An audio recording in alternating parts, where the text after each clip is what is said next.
संदीप देशपांडे आणि नितीन सरदेसाई हे शिवतीर्थावरती दाखल झालेत। आताची सगळ्यात मोठी बातमी आपण पाहतोय, मीरा रोड मधील मोर्चानंतर राज ठाकरेंची भेट घेण्यासाठी मनसेचे नेते संदीप देशपांडे आणि नितीन सरदेसाई आता शिवतीर्थावरती दाखल झालेत। भेट घेऊन मोर्चात नेमकं काय झालं या संदर्भात इत्तमभूत माहिती ते राज ठाकरेंना देणार असल्याचं कळतंय आणि दरम्यान त्यांच्यात काय चर्चा होती, आता पुढील निर्देश मनसैनिकांना काय देतात राज ठाकरे हे पाहणंही महत्त्वाचं असणार आहे। आजचा दिवस खरं तर मनसेच्या वतीनं मोठा करण्यात आला। मीरा रोड मध्ये मोठ्या प्रमाणात आंदोलन छेडण्यात आलं आणि त्यानंतर आता आपण पाहतोय की त्या आंदोलनात सहभागी झाल्यानंतर संदीप देशपांडे आणि नितीन सरदेसाई थेट शिवतीर्थावरती पोहोचलेत। राज ठाकरेंची ते भेट घेणार आहेत म्हणून या चर्चेनंतर पुढे काय भूमिका राज ठाकरे किंवा मनसे मांडतंय हे पाहणं महत्त्वाचं असेल।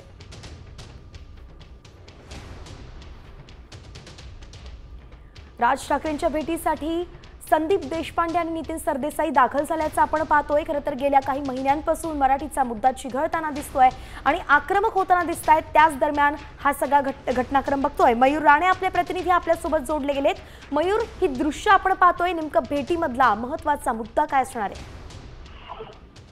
नक्कीच काही वेळापूर्वी नितीन सरदेसाई असतील किंवा संदीप देशपांडे असतील हे मीरा रोडला जो मोर्चा झाला तिकडे गेले होते। त्यानंतर हे आता दोघेही राज ठाकरे यांच्या भेटीला आले आहेत। मात्र तिकडे जर काही मुद्दे असतील ते आता ते राज ठाकरेंच्या समोर मांडतील। त्यानंतर नक्की प्रतिक्रिया काय असेल हे आपण याच्यामध्ये जाणून घेण्याची शक्यता आपण त्याच्यामध्ये जाणून घेऊ।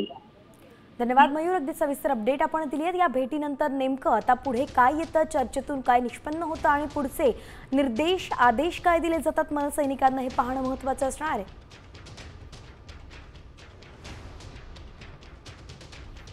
मराठीचा मुद्दा सध्या राज्यभरात तापताना दिसतोय। हिंदी सक्ती विरोधात आंदोलन छेडलं जाते आणि त्यातच आता मराठी आणि अमराठी हा जो संघर्ष आहे तो पेटताना दिसतोय। त्याची झलकच आज मीरा रोड मध्ये पाहिली गेली आहे आणि त्यानंतर आता मराठी भाषिक लोक जे आहेत, जनता जी आहे ती मराठीसाठी तापून उठल्याचं दिसतंय। आता isakal.com आहे देशातील नंबर 1 ची मराठी न्यूज वेबसाईट। प्रत्येक अपडेटसाठी isakal.com ला नक्की भेट द्या।